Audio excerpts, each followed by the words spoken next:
Hey, everybody. With me today for the podcast are a couple of really fabulous founders, Lungile and Tim from Kai. We've been talking for months about some very cool things that they're doing, and this is the first time we've had a chance to sit down and just reflect and talk about what they're building and what the impact is going to be in the higher education space. But welcome, guys. I'm glad you're able to make it to do this today. Yeah, thanks for having us. Yeah, thanks, Darin. Awesome. Well, look, I want to introduce Kai to the world here, at least to the world of enrollment leaders in the U.S. higher education space. This is going to be publishing just on the tail end of the NACAT conference, where there will be a lot of people thinking about new innovations and ways to more ethically and thoughtfully recruit and enroll and retain students. And so I think this is going to be a great and widely viewed session from what I've seen about Kai to this point. But why don't we get started and talk a little bit about you guys specifically? I want to know from both of you a little bit of your backstory, and then we'll get into how you founded the company. But Lindsay, why don't you go first and tell us a little bit about your background and what got you to this point in your life? Yeah, for sure. That's actually a big question to start with, Darin, but I'll go for it. So name is Lungile. I was born and raised in Zimbabwe, the jewel of Africa, and then I moved to Wales in South Africa. And the reason I moved a lot is because in a different life, I was a professional rugby player. And then from professional rugby, I came to the United States to get my education. And professionally, I then moved into leadership training and consulting, and then went into big tech after that. So now I have started my own business with Tim and Max, which is Kai. And yeah, that's what we'll get into today. And where are you based now? I'm in San Antonio, Texas. Okay. All right. So from Zimbabwe to San Antonio. Yeah. Quite a straight line. Yeah, and I chase the heat. I'm just chasing the heat. There you go. There's the through line. Tim, let's hear a little bit about your background. Where did you grow up? Where did you go to school? And what led you to this point as well? Yeah, absolutely. So I grew up in the Midwest. I'm originally from St. Louis, and from kind of a young age, I think what I always gravitated towards was building. I loved creating, and kind of had this aspiration or this affinity to build technology in particular. Preceding Kai, though, my career kind of is split into two parts. So the first part of it was in the medical device industry. I was a biomedical engineer. I went to University of Missouri, Mizzou, to get my degree. But the second part of my career was quite similar to Lungi's, actually. So I was working in the tech consulting space. But the pivot point between that was grad school, and that's where Lungile and I met. So we met at WashU in St. Louis. We had done the full-time MBA program together, and I think Lungile would agree that that really became kind of the spark for what we're working on. Oh, that's great today. So you met in grad school, and so then how do you go from grad school to I want to found a company like Kai? Like, what was the moment where you guys decided you were going to go into business together? Yeah, so there's another co-founder as well, Max, and he was also in big tech, and I would consider all ourselves as lifelong learners. And what garnered that is higher education. We all had a unified experience of higher ed, just impacting our lives and shaping us to be lifelong learners. And we wanted to, we wanted to give back to education. And all of us being in big tech and seeing how neglected higher education was, and us wanting to give back to higher education, we just decided that we should do one of the hardest things, which is create a company in higher education to give back, but building technology that helps create a sense of belonging, which we believe is the key ingredients to making everyone a lifelong learner, like we were. So that's where it started. That's great. So what exactly is Kai? Yeah, so to talk about the technology piece of it, right? Because that's what we're doing to instill that sense of belonging. And what we've been building is what we call Kai Nurture. So it's a piece of software. It can be viewed as a relationship nurturing system. And it essentially acts as this central hub that enrollment teams can operate in, and it provides them with guided actions of engaging their funnel. Our focus with this has been on building really intuitive technology that has the sole purpose of really trying to center the human into the enrollment experience in an effort to drive that connection with students and deliver that sense of belonging. And so, everything that we're doing is geared towards that, and we're doing that through technology. So if I put on my hat from days of old, speaking to a lot of enrollment leaders at different points, there's a bit of technology fatigue. There's teams are small. They are being asked to do more with less. I love the idea here, but tell me how if I'm an enrollment leader, tell me how this is going to give my team some of their time back, or how they're going to be able to, spend more time nurturing those relationships, especially in light of all these different maybe technologies that they may have already neglected and not been able to fully make use of today. Can you give us a sense for how that would work? Yeah. I mean, I think what you're calling out, Darin, are some of the constraints, right, that teams are facing already. I think a lot of the teams that we've spoken with, we had also gone to some of the conferences as well. These teams are always talking about the limited resources that they have. They are talking about this capacity problem that they have to interpret data, and they, honestly, they don't have this ability to be proactive in the engagement, right? And what happens is that they get stuck in this very reactive state. But they recognize that they need to move beyond it to engage students in a meaningful way.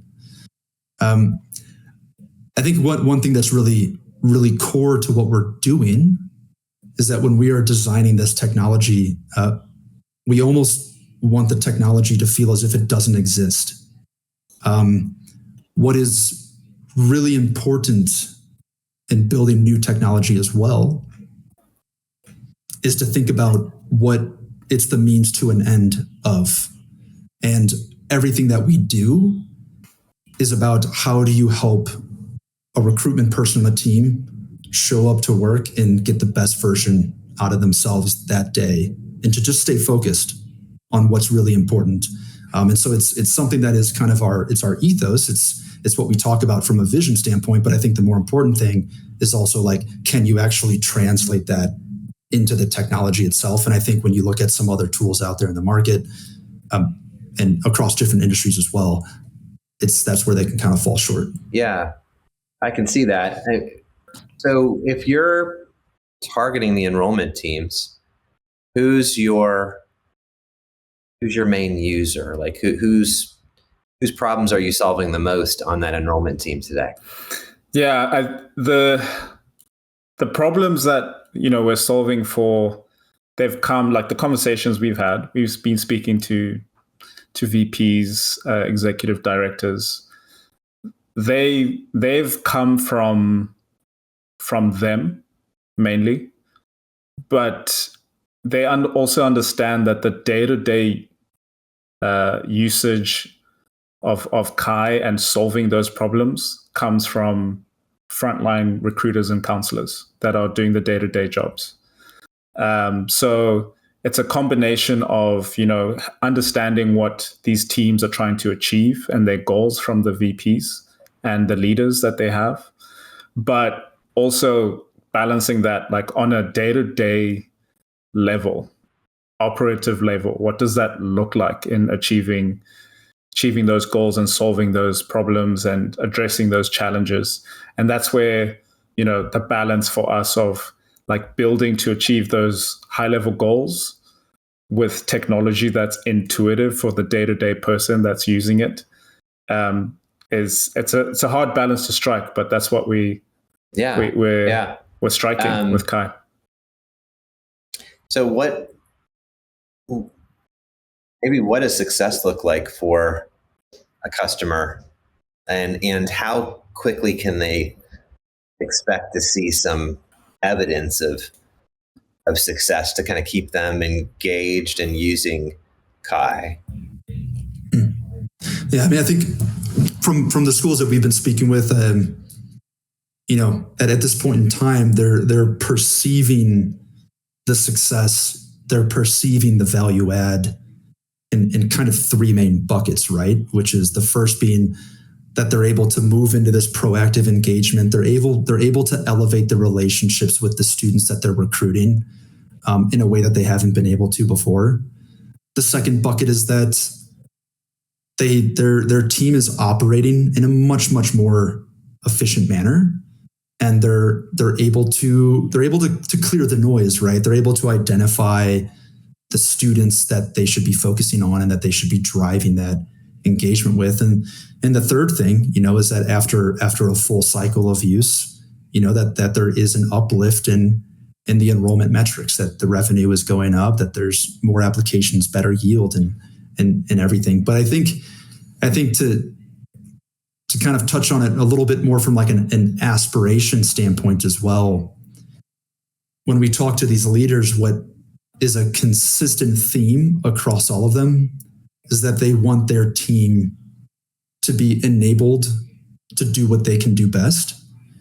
And so I think from a kind of a singular sentence, right, we really are driving towards building technology that can help them carry out everything that they need to do around nurturing students, and to stay fully focused on that. Right.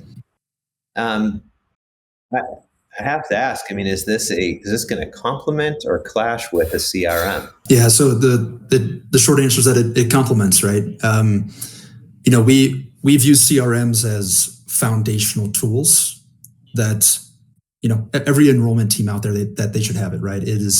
They excel at a few things really well, and one of them being kind of this central data hub of all of the students that are moving through your funnel.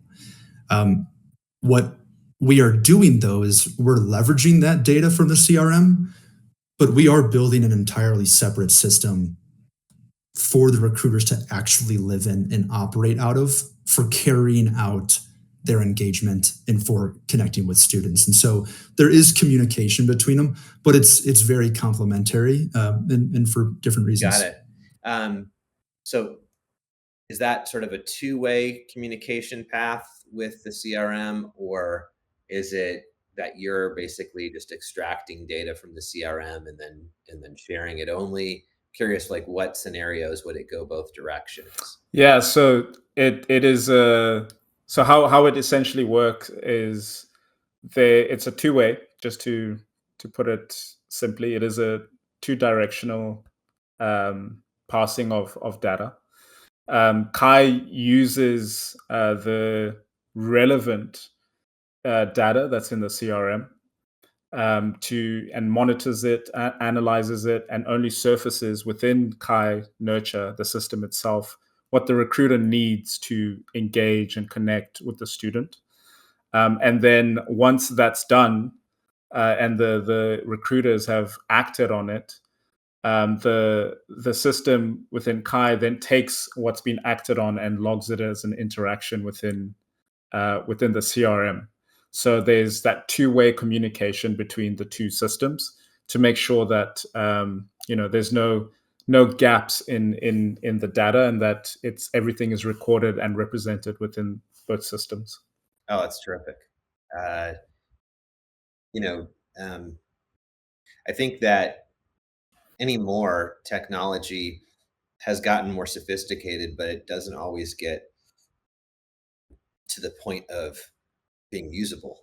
and um, and a lot of times the data exists, but mining it and spending the time to go thoughtfully engage with that data is it's just not time that we have, right? And so it feels to me like Kai really in this nurture mode is a time saver for recruiters in particular. Well, that's terrific.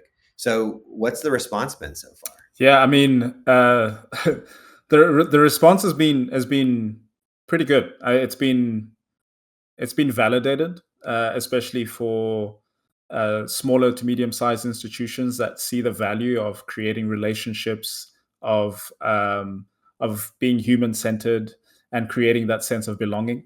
I think the conversations that we've had that have gone well. People have agreed that a sense of belonging to their institution is what drives a student to say like I want to go there. It's what drives a student to say like I want to stay here. I don't want to I don't want to transfer. And on the tail end of that, it's what drives alumni to stay involved and donate. So the sense of belonging has resonated well across different leaders and people that we've spoken to. Um, and Tim can probably touch more on this, but like I think when it comes to technology adoption, that's slightly a different story, especially in higher education, and for various reasons that are ingrained within the industry, or reasons where or there might be uh, different forces pulling a different direction to people wanting to adopt technology. But there's been two sides of that coin that we've experienced. Yeah, yeah. Tim, you want to add to that?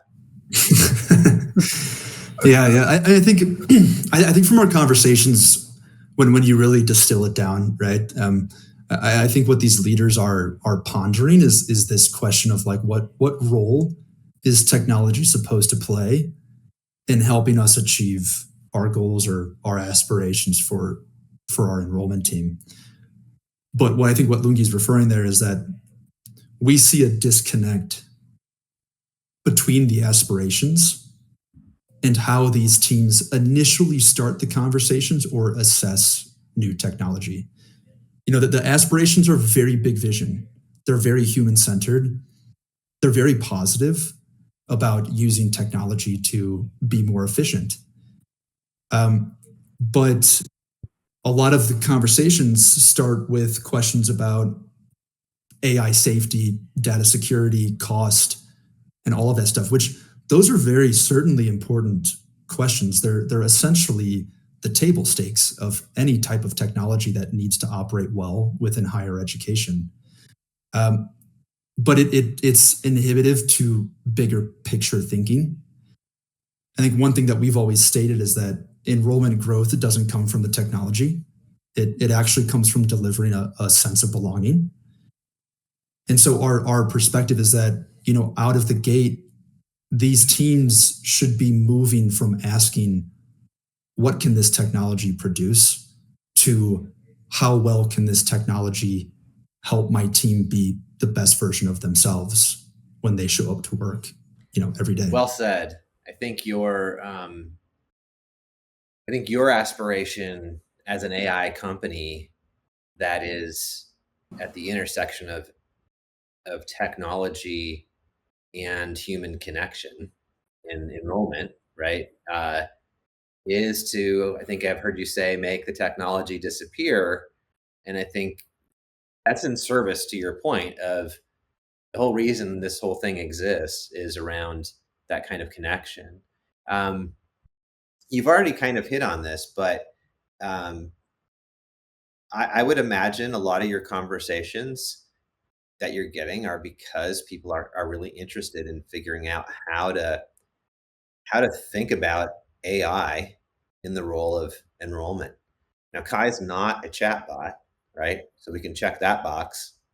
That's not where we're at with how we're leveraging AI. But what are some of the what do you think is happening right now in the enrollment space specifically that enrollment leaders need to be thinking more about using AI for? Are there some other examples or ways that you would think about helping them address an AI strategy for enrollment? Yeah, for sure. What we've seen in the conversations is people typically fall into two camps. One is, um, does AI take the voice away? By taking the voice away, you can think about like chatbots, AI voice, calling, maybe email automation. Like you see those solutions that are seemingly taking the voice away from recruiters, counselors, and people that are doing the work. Then the other bucket is, does AI amplify my voice?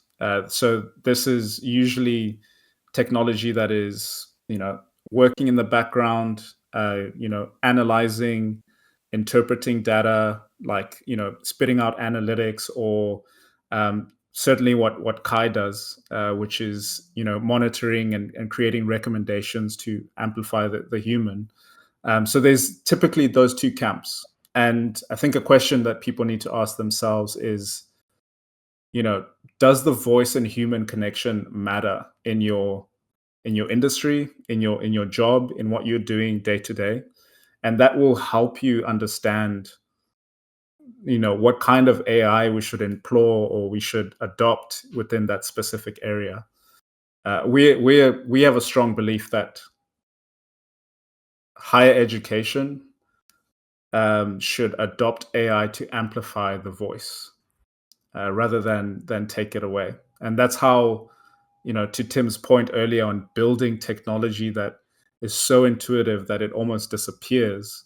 It's putting the human in the center, and amplifying the human voice, because that connection and that human connection is what creates that sense of belonging. So that's how we see AI, and that's how we've seen it in two buckets, and probably how people should ask the question on, before they adopt AI, which bucket do they fall into? Excellent.